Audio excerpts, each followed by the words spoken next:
Islam nearly 12 years ago, and my dad is from Athens. My Anne is from Kibris, the Greek part, and yeah, so I became Muslim. It was a little bit difficult in the beginning, but now it's very chocky there. To the point when my dad goes to the Greek village every 6 months, they call him a Muslim. They call my dad a Muslim because my dad doesn't go to church. He says, you know the icons of the saints? They do the cross and they kiss the photo. My dad said this is shirk. Yeah, my dad said shirk. Yeah, my dad said that all the beautiful names belong to God. That's what the Quran says, all the beautiful names belong to Allah. My dad said about the atheists, if they came together, they couldn't even create a fly. Allah says this in the Quran, if they were to come together, they couldn't create a fly. And my dad also said that many of God's love is like the love of a mother. And I told him the hadith, the Prophet ﷺ said, Allah loves you more than your mother does. So my dad, his fitrah is very in line with Islam. So, you know, and he said to me once, I was driving in the car, I always talk to him about Islam. He said, you know, I believe Muhammad, I believe he was a prophet. He said that. So he's close, very close from that perspective, yeah? So, my family are fine. Alhamdulillah. No, they're not Muslim. Make dua though. But we're very close though. You know, I pray in the house, fast, you know, my children recite Quran, and my dad says, carry on, yeah? What else?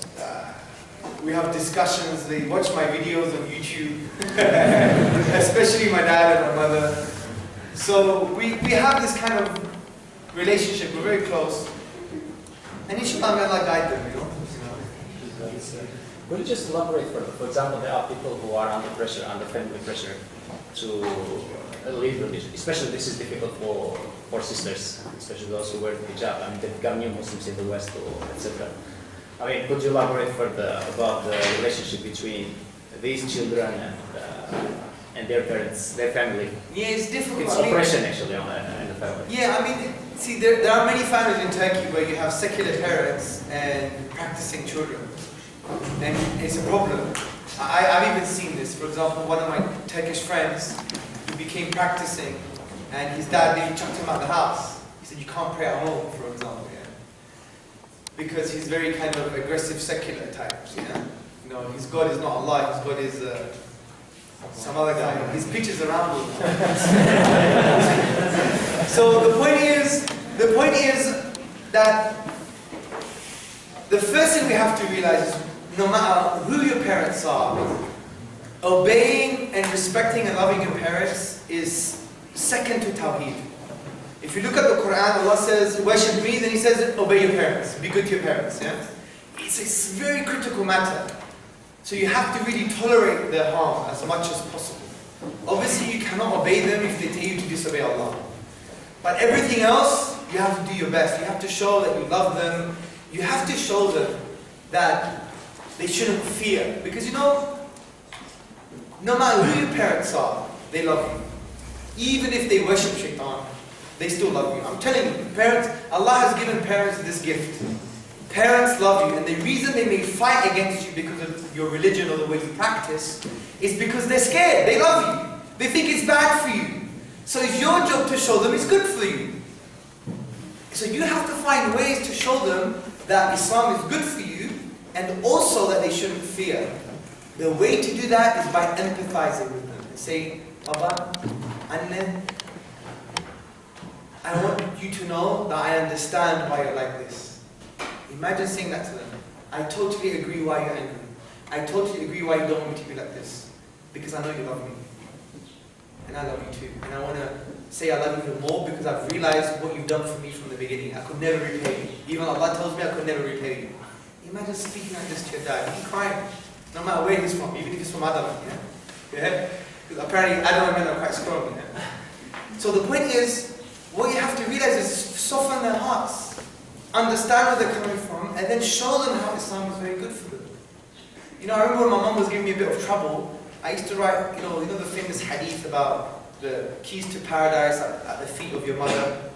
and I would write it, and she'd put it in her wallet, and she would look at it, yeah? And, you know, I'll tell her about the respect for the parents in Islam and stuff like this. Soften their hearts. Like, it's your job. Don't fight them now. Because that's what I did in the beginning. It was very bad. I learned from big mistakes. Had huge debates with my dad. And you know how Greeks are, like Turks, yeah? My dad's smoking, getting nervous, getting angry, you know, passionate. It was just crazy for years. And then I realized I did a huge mistake. Big mistake.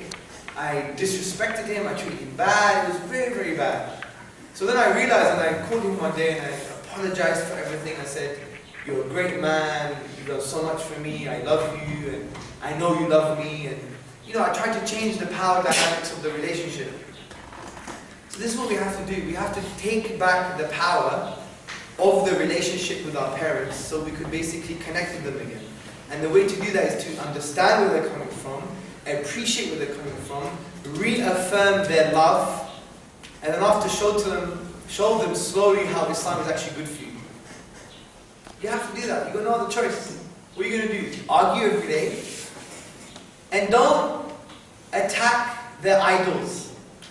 For example, say your parents are very secular and they don't like Islam, they just talk about nationalism or Ataturk or they drink raka or whatever. Say they're like that, right? If they're like that, don't start saying to them, shirk, bid'ah, haram. Don't be the Sharia police. This is wrong. Remember, all of these things is a symptom. Go to the root, the cause. Aisha, the wife of our beloved Prophet ﷺ, she narrates that if Allah were to send down the ahkam first, the rulings first, we would never listen to Allah. But Allah first sent down the ayat about aqidah, about the world. فَأَيْنَ تَذْهَبُونَ? Where are you going? Man, life in the universe, what is your purpose? Akhirah. Do you understand? To create the basis. So what you have to do with these people is not just don't judge them. Why are you drinking for haram? Why are you doing this? They know it's haram. They don't need you to tell them. The point is, this is a symptom. What is the cause? The cause is their mind and their heart doesn't understand why they are here in the first place properly. They don't have that yaqeen, don't have that conviction. So go to the roots. Don't judge them.